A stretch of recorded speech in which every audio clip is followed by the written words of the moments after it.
बिस्मिल्लाहिर्रहमानिर्रहीम। अस्सलाम वालेकुम। आज 12 जुलाई है और दिन है जुमे का। एक के बाद एक अपडेट सामने आ रही है और इस वक्त अपडेट यह है कि इस्लामाबाद में आज इंतज़ामिया की मदद से जलाओ घिराव कराया गया है, सड़कें ब्लॉक करवाई गई हैं, आग लगवाई गई है और बज़ाहिर उनको ये बताया गया है कि वो नून लीग के वर्कर थे। अब हैरान कौन है कि नून लीग के इतने वर्कर कहाँ से आ गए जिन्होंने जलाओ घिराव किया है। सुप्रीम कोर्ट के 8 जजेस के ख़िलाफ़ मुज़ाहरा किया गया है, उनकी तस्वीरें जलाई गई हैं और इनमें 5 जो हैं वो फ्यूचर के चीफ जस्टिस हैं। नून लीग जो खेल खेल रही है, ये खेल नून लीग के गले पड़ेगा। वैसे तो खेल बिगड़ चुका है। देखें, 5 chief justice, justice Mansoor Ali Shah, justice Munib Akhtar, justice Ayesha Malik, justice Shahid Waheed और जस्टिस याहिया अफरीदी साहब। याहिया अफरीदी साहब का नाम वैसे जो है वो मुनीब अख्तर साहब के बाद लेना चाहिए था। ये 5 फ्यूचर के चीफ जस्टिस हैं जिनके खिलाफ आज मुस्लिम लीग नून की सरकारी इंतज़ामिया ने, सरकार ने अपनी मदद से ये एहतजाज करवाया है। आपको शुरू में एक अपडेट दे दूं कि तहरीक इंसाफ के रहनुमा आमिर मुग़ल साहब ने एक बड़ा ऐलान किया है। आमिर मुग़ल साहब ने ये बताया है कि वो इस्लामाबाद हाई कोर्ट में आज के इस जलाओ घिराव की वीडियोज़ USB में और CD के ज़रिए इस्लामाबाद हाई कोर्ट में पेश करेंगे, डॉक्यूमेंटेशन करके पेश करेंगे और इस्लामाबाद हाई कोर्ट को बताएंगे कि आपको इंतज़ामिया ने आकर बताया कि तहरीक इंसाफ को तरनौल में इसलिए जलसा नहीं करने दिया जा सकता कि मुहर्रम का आगाज़ हो गया है, हालांकि उस वक्त मुहर्रम का आगाज़ नहीं हुआ था और इंतज़ामिया ने बताया था कि दहशतगर्दी का ख़तरा है, मजालिस सैकड़ों की तादाद में हो रही हैं, पुलिस सिक्योरिटी नहीं दे सकती, इस्लामाबाद में इजाज़त नहीं दी जा सकती जलसे की और चेलम तक कोई इस्लामाबाद में इस तरह की चीज़ नहीं हो सकती और दफ़ा 144 भी लगाई गई है। लेकिन उसके बावजूद आज सरकारी इंतज़ामिया, सरकार ने, DC ने, कमिश्नर ने मोहसिन नकवी की सुपरविजन में मोहसिन नकवी की आशीर्वाद से ये इल्ज़ाम है तहरीक इंसाफ का कि मोहसिन नकवी ऑन बोर्ड थे कि पाकिस्तान की सबसे बड़ी अदालत के 8 जजेस जिसमें से 5 फ्यूचर के चीफ जस्टिस हैं उनकी तस्वीरें जलाई गई हैं और इसके पीछे सरकारी इंतज़ामिया हैं। और PTI ने, आमिर मुग़ल साहब ने कहा है कि ये सारे शवाहिद वो अदालत में रखेंगे और अदालत को बताएंगे कि हम तो अदलिया के हक़ में अगर पुरअमन एहतजाज करना चाहते हैं, पुरअमन एहतजाज भी नहीं रैली करना चाहते हैं तो हमारे ऊपर दहशतगर्दी की FIR हो जाती हैं। दूसरी तरफ नून लीग के नाम पे ये गुंडे जिन्होंने आके जलाओ घिराव किया है, ये नून लीग के कारकुन जो भी थे, ये आके इन्होंने सब कुछ किया है। कोई सरकार ने टस से मस नहीं हुई, कोई FIR नहीं की, कोई पकड़ दकड़ नहीं की, कोई आंसू गैस, कोई शैलिंग, कुछ नहीं किया। PTI वालों को तो सीधी गोलियां मारी जाती हैं। तो अब ये मामला आमिर फारूक साहब की अदालत में नहीं जाएगा, ये भी आपको खबर दे दूं। आमिर फारूक साहब अगले हफ्ते छुट्टी पर हैं। ये मामला किसी और जज के पास लगना है और ये मामला भी गले पड़ सकता है। चीज़ें ठीक नहीं हैं, चीज़ें खराबी की तरफ जा रही हैं, कोई चीज़ ट्रिगर कर सकती है। नून लीग को होश के नाखून लेने चाहिए। नून लीग को समझ नहीं आ रही, अभी इनको अंदाज़ा नहीं है कि इनके साथ होगा क्या जिस तरह का ये खेल खेलने जा रहे हैं। देखें, हालात मुझे तो बहुत इनके हाथ से निकलते हुए नजर आ रहे हैं। उसकी वजह यह है कि काजी फाइज ईसा साहब के हवाले से भी बड़ी खबर आ गई है। पहले हमारे दोस्त अहमद अदील सरफराज ने खबर दी थी, अब बाकायदा कॉज लिस्ट आ गई है कि अगले हफ्ते जस्टिस काजी फाइज ईसा साहब ओपन कोर्ट में नहीं बैठ रहे। अगले हफ्ते काजी फाइज ईसा साहब केसेस नहीं सुनेंगे। ये बहुत बड़ी खबर है, ये बहुत बड़ी डेवलपमेंट है। अगले हफ्ते 3 बेंचेस हैं सुप्रीम कोर्ट ऑफ पाकिस्तान में।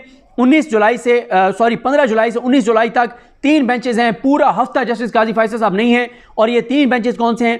पहले बेंच को हेड करेंगे जस्टिस सैयद मंसूर अली शाह साहब और जस्टिस नईम अख्तर अफगान साहब। और मैं आपको बताऊं, आज मैंने जो इंटरव्यू दिया था siyaset.pk को, उसमें मैंने ये बात कही थी कि बहुत ज़बरदस्त वकील हैं, शानदार वकील हैं, मुझे बड़े अजीज़ हैं, मेरा बड़ा एहतराम का उनके साथ अकीदत का तल्लुक़ है, बड़ी न्याज़मंदी है बैरिस्टर साद रसूल साहब। बैरिस्टर साद रसूल साहब से मेरी बात हो रही थी इस फैसले के बाद। उन्होंने कहा कि काजी फाइज ईसा साहब ने जब फाइल फैसले की मंसूर अली शाह साहब के हवाले की कि आप फैसला पढ़ें, तो वो उन्होंने फैसले की फाइल उनके हवाले नहीं की। बेसिकली या कैटेगोरिकली जो नज़र आ रहा है, हकीकत में जो नज़र आ रहा है, वो उन्होंने सुप्रीम कोर्ट की कमांड आज सैयद मंसूर अली शाह साहब के हवाले कर दी है।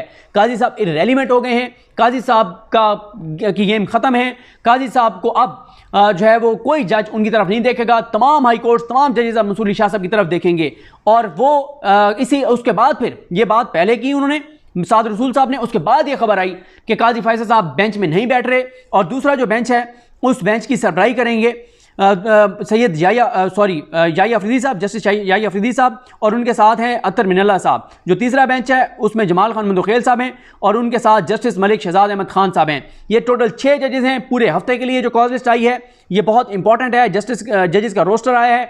अगर इसमें कोई तब्दीली होगी तो वो आपको बताएंगे, लेकिन अब तक इतला यही है कि काजी फाइज ईसा साहब ओपन कोर्ट में अगले हफ्ते नहीं बैठ रहे। ना काजी फाइज साहब बैठ रहे हैं, ना उधर आमिर फारूक साहब का भी पता चलाया था, उन्होंने खुद कहा था कि वो अगले हफ्ते नहीं है। तो ये बड़ा हैरान कुन है कि अगले हफ्ते दोनों चीफ जस्टिस नहीं हैं। जस्टिस काजी फाइज ईसा भी ओपन कोर्ट में नहीं है और चीफ जस्टिस आमिर फारूक साहब भी नहीं है। तो देखते हैं, अगला हफ्ता भी बड़ा इंपॉर्टेंट है। और अब शहर इक़्तिदार में तो यही खबरें हैं कि खेल बिगड़ गया है और 2 इस्तीफ़ों की बात हो रही है 2 इस्तीफ़ों की। एक तो ये बात बड़े संजीदा हल्कों में हो रही है कि chief election commissioner Sikandar Sultan Raja का अब वो वक्त आ गया है कि वो मुस्ताफ़ी हो सकते हैं। उसकी वजह यह है कि नून लीग ये चाहेगी, शरीफ ख़ानदान ये चाहेगा कि सिकंदर सुल्तान राजा साहब अभी भी खिलवाड़ करें, अभी भी वही चाबी वाले खिलौने का किरदार अदा करें, अभी भी नून लीग के हाथों इस्तेमाल हों, अभी भी वो सुप्रीम कोर्ट के 8 जजेस के फैसले के बावजूद वो को नया जो है वो मामला खोल लें और कहें कि जी ये मामला है, वो मामला है, टेक्निकलिटीज़ में जाके। और तहरीक इंसाफ के जिन्होंने तहरीक इंसाफ के टिकट पे इलेक्शन लड़ा था, जो तहरीक इंसाफ के उम्मीदवार थे, लेकिन उनको टिकट जमा करवाने नहीं दिया गया और अदालत ने आज कहा है कि 15 दिन का टाइम है, वो सर्टिफिकेट दे दें, पीटीआई से जो है वो क्लियर कर लिया जाएगा, तो वो पीटीआई में ही शामिल होंगे। तो उनको किसी तरह से इलेक्शन कमीशन जो है वो एक्सेप्ट ना करे। अगर नून लीग अब ये चाहेगी तो मुझे ये लगता है कि अब सिकंदर सुल्तान राजा साहब मजीद नून लीग के इस जो नून लीग उनसे चाहती है उनका बोझ अपने कंधों पर नहीं उठाएंगे और मुझे लगता है कि सिकंदर सुल्तान राजा साहब जो हैं वो मुस्ताफ़ी हो सकते हैं। मेरा ये गुमान है, वो बिल्कुल हो सकते हैं। अगर नून लीग उनको मजीद इस्तेमाल करना चाहेगी, वो मजीद इस्तेमाल नहीं होंगे। और दूसरा, काजी फाइज ईसा साहब जितने अपसेट हैं, जितने परेशान हैं, क्योंकि काजी फाइज ईसा साहब अकेले रह गए। यानी काजी साहब ने जमाल खान मुदखेल साहब को ज्वाइन किया है, उनके मौक़िफ़ को ज्वाइन किया है, उनके मौक़िफ़ पे साइन किए हैं।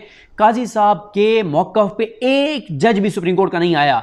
इवन के मुदखेल साहब, अमीनुद्दीन खान साहब, नईम अफगान साहब, ये भी काजी फाइज ईसा साहब के मौक़िफ़ पे नहीं आए जो काजी साहब चाहते थे, बल्कि काजी साहब खुद जो हैं वो नईम अफगान साहब के मौक़िफ़ पे गए हैं। ये छोटी डेवलपमेंट नहीं है, ये बड़ी डेवलपमेंट है और इसलिए शहर इक़्तिदार में अफवाहें गर्म हैं और बहुत बातचीत हो रही है कि सिकंदर सुल्तान राजा मुस्ताफ़ी हो सकते हैं और उनके साथ जो मुस्ताफ़ी हो सकते हैं वो काजी फाइज़ साहब जो है वो भी मुस्ताफ़ी हो सकते हैं। और पीटीआई जो है उसने गौर व फिक्र शुरू कर दिया है, उसने मुशावरत शुरू कर दी है कि chief election commissioner Sikandar Sultan Raja जो हैं इनके खिलाफ जो है वो सुप्रीम जुडिशल काउंसिल में जो रेफरेंस है वो दायर किया जाए।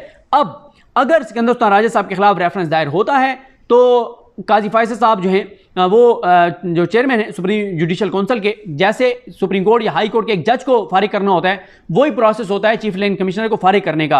अब होगा इसमें ये कि काजी फाइज़ साहब तो कभी भी सिकंदर सुल्तान राजा को फारिग नहीं करेंगे, लेकिन जब ये रेफरेंस आएगा तो काजी साहब को ये रेफरेंस भेजना होगा मंसूर अली शाह साहब को या मुनीब अख्तर साहब को कि आप अपनी ओपिनियन दीजिए कि आया ये रेफरेंस बनता है या नहीं, ये शिकायत बनती है या नहीं।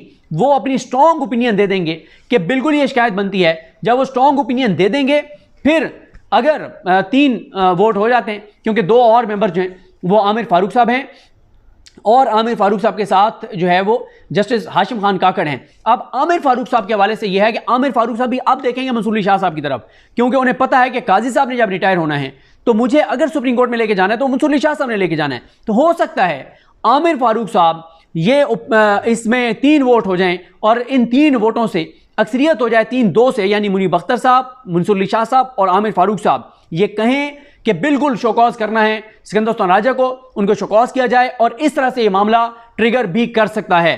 तो जाहिर है हाशिम खान काकड़ साहब के हवाले से यही है कि वो काजी फाइज़ साहब के साथ हैं, वो काजी साहब के अलावा कहीं नहीं जाएंगे, लेकिन 3 वोट ये हो सकते हैं क्योंकि आमिर फारूक साहब को भी अब ये बात पता है कि आमिर फारूक साहब को अगर सुप्रीम कोर्ट में आना है तो वो अक्टूबर में आना है काजी साहब के जाने पर, उससे आगे आमिर फारूक साहब के चांसेस नहीं हैं। और आमिर फारूक साहब को एक और चीज़ नज़र आ रही है कि हाई कोर्ट के 2 जजेस जस्टिस शुजात अली खान और जस्टिस अली बाकर नजफी साहब, अगर उनके साथ वफा नहीं हुई तो फिर वफा आमिर फारूक साहब के साथ भी नहीं होगी। और आगे सुप्रीम कोर्ट ने बता दिया अपना माइंड कि वो किस तरह के जजेस को सुप्रीम कोर्ट लाएंगे।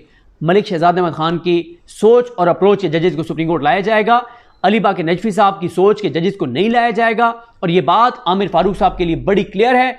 और अगर आमिर फारूक साहब ने भी मिजाज बदल लिया तो फिर तो ये जो 4 से 6 माह में हम कह रहे हैं कि हुकूमत जाएगी, फिर तो 4 से 6 हफ्तों में चली जाएगी, क्योंकि अब हर चीज़ जो अभी जो इनको सपोर्ट मिल रही है वो आमिर फारूक साहब की अदालत से मिल रही है और तो इस्लामाबाद हाई कोर्ट से कहीं से किसी जज की अदालत से इनको सपोर्ट नहीं मिल रही। तो इसलिए चीज़ें बड़ी तेज़ से बदल रही हैं, खेल बिगड़ गया है इनका, चीज़ें इनके हाथ से निकल रही हैं। और मुझे लगता है कि मामलात जो हैं वो जो हुकूमत खिलवाड़ कर रही है, जो खेल खेल रही है, हाथ से चीज़ें निकल जाएंगी किसी भी लम्हे इनसे। मतलब अब आप देखें कि आप सुप्रीम कोर्ट के 8 जजेस, बल्कि 9 जजेस, याही अफरीदी साहब भी तो है ना उसमें, अब 9 जजेस इनमें से 5 चीफ जस्टिस हैं फ्यूचर के, उनके खिलाफ आप आग लगवा रहे हैं, आप जो है वो जलाओ घिराव करवा रहे हैं। तो ये चीज़ इनके गले पड़ेगी जब आमिर मुगल साहब जो है ये मामला इस्लामाबाद कोर्ट के सामने रखेंगे, वहाँ से ऑब्जर्वेशंस भी आएंगी, पुलिस के खिलाफ माहौल भी बनेगा, पुलिस से जवाब भी तलब किया जा सकता है और इस हवाले से कंटेम्प्ट प्रोसीडिंग्स भी इनिशिएट हो सकती हैं। मुझे अपनी दुआ में याद रखें। अल्लाह हम सबका हामी नासर हो।